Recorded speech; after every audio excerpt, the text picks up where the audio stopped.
سبيل الدموع سبيل مريح. السلام علیکم ورحمۃ اللہ وبرکاتہ۔ قرآن پاک میں اللہ تعالیٰ ارشاد فرماتے ہیں، آیت کا مفہوم یہ ہے، تو اللہ تعالیٰ نے مردوں کو پہلے اسپیسیفائی کر کے فرمایا کہ اے لوگوں، مردوں کے لیے بتایا کہ اپنی نظروں کی حفاظت کرو، اپنی نظروں کو جھکا کر رکھو تو اپنی شرم گاہوں کی حفاظت کرو۔ پھر اللہ تعالیٰ نے عورتوں کو اسپیسیفائی کیا، عورتوں کو ارشاد فرمایا کہ تم اپنی نظروں کی حفاظت کرو اور اپنی شرم گاہوں کو اور اپنے آپ کو ڈھانپ کے رکھو۔ تو دیکھیے ہمارے سسٹرز، اللہ تعالیٰ نے یہاں پہ قرآن پاک میں جہاں بھی کچھ ارشاد فرماتے حکم آتا تھا تو وہ مردوں اور عورتوں کے لیے ایک ہی ہوتا تھا، فرما دیتے تھے اللہ تعالیٰ یا ایھا الذین آمنو، اے ایمان والو۔ لیکن اللہ تعالیٰ نے جب چند ایک حکم ایسے ہیں کہ جو فرمایا گیا، مردوں کو بھی اللہ تعالیٰ نے اسپیسیفائی کیا اور عورتوں کو بھی اسپیسیفائی کیا۔ تو یہاں پہ جو اللہ تعالیٰ نے بتایا کہ یہ کیا ہے، پھر اس کا مطلب مقصد کیا ہے کہ دیکھیں جب ہم اپنی مرد نظروں کی حفاظت کرتے ہیں تو ان کے لیے آسان ہوتا ہے کہ اپنی شرمگاہوں کی بھی حفاظت کرنا۔ تو یہاں پہ اللہ تعالیٰ نے پہلے نظروں کا بتایا، پھر شرمگاہ کا بتایا۔ اگر ہم اپنی نظروں کی حفاظت نہیں کریں گے تو ہمارے لیے شرمگاہ کی حفاظت کرنا بھی مشکل ہو جاتا ہے مردوں کے لیے۔ اگر آپ نے اپنی نظروں کی حفاظت کی تو پھر آپ کے لیے آسان ہوگا اپنی شرمگاہ کی حفاظت بھی کرنا۔ ایک مولانا ذوالفقار احمد صاحب نقشبندی دامت برکاتہ کی بک ہے حیا اور پاک دامنی، سبحان اللہ، ایسی پیاری بک ہے، سبحان اللہ۔ میں وہ پڑھ رہا تھا، اس کا مطالعہ کر رہا ہوں، ابھی مکمل نہیں ہوئی۔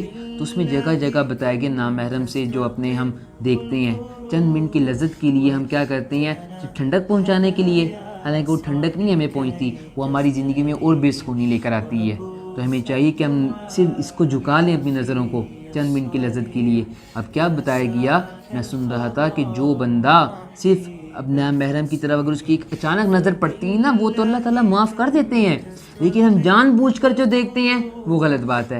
اب دیکھیں آپ کہیں جا رہے تھے، آپ کی سامنے سے کوئی نامحرم لڑکی آ رہی تھی، آپ کی اچانک اس پہ نظر پڑی، آپ نے نظر جھکا لی صرف اس لیے کہ میں نے اللہ کو جواب دینا ہے، میرا اللہ مجھ سے ناراض نہ ہو جائے، یہ اللہ نے حکم دیا اپنی نظریں جھکانے کا۔ تو دیکھیں پھر کیا ہوگا، اللہ آپ کے گناہ معاف کر دیں گے، اور صرف گناہ معاف نہیں کریں گے بلکہ آپ کے گناہوں کو نیکیوں میں بھی تبدیل کرتے رہیں گے، سبحان اللہ۔ تو دیکھیں ہم کیا کرتے ہیں، جب ہم کسی کے سب کے ساتھ ہوتے ہیں نا، اپنے پیرنٹس ہیں، اپنے دوست احباب ہیں، تب تو ہم گناہ نہیں کرتے، تب تو ہم کسی نامحرم کو نہیں دیکھتے، لیکن جب ہم اکیلے ہوتے ہیں تو جی بھر کے دیکھنا، نہیں بھائی کیا بات، اس ٹائم اللہ ہمیں نہیں دیکھتا، اللہ تو دیکھ رہا ہے نا، تو صرف اللہ کے لیے کرنا ہے۔ اور دوسری بات بتائے گی، عورتوں کو اللہ تعالیٰ نے اسپیسیفائی کر کے بتایا کہ تم نے اپنی نظروں کی حفاظت کرنی ہے اور کیا کرنا ہے، اپنے آپ کو تم نے ڈھانپ کر رکھنا ہے۔ جب مرد اپنی نظروں کی حفاظت کریں گے اور اپنی شرم گاہوں کی حفاظت کریں گے، جب پھر عورتیں اپنی نظروں کی حفاظت کریں گی اور اپنے آپ کو ڈھانپ کے رکھیں گی، تب ایک معاشرہ کیا ہوگا، ہمارا پروان چڑھے گا، ہمارا معاشرہ کیا ہوگا، اصلاح کی طرف جائے گا، ہمارا معاشرے سے یہ گناہ ختم ہو جائیں گے۔ آج دیکھیں اللہ معاف فرما دے، ہمارے معاشرے میں زنا عام ہو چکے ہیں۔ اس کا مسئلہ کیا ہے، آج ہم لوگوں نے اللہ کے حکم سے منہ موڑ لیا، اللہ کے حکم سے ہم نے وہ منہ ہٹا لیا۔ ہوا کیا، مرد نظریں نہیں جھکاتے، ان کا ہوا کیا، شرمگاہوں کی حفاظت نہیں ہوئی، عورتوں نے نظروں کی حفاظت نہیں کی، اپنے آپ کو نہیں ڈھانپا۔ آج ہمارے آپ دیکھ لیں، رسول اللہ صلی اللہ علیہ وسلم نے ارشاد فرمایا کہ ایک حدیث کا مفہوم ہے، جب تم حیا نہ کرو تو جو چاہے کرو، اور دوسری جگہ ارشاد فرمایا، حدیث کا مفہوم ہے، رسول اللہ صلی اللہ علیہ وسلم نے ارشاد فرمایا کہ حیا ایمان کا لازمی حصہ ہے۔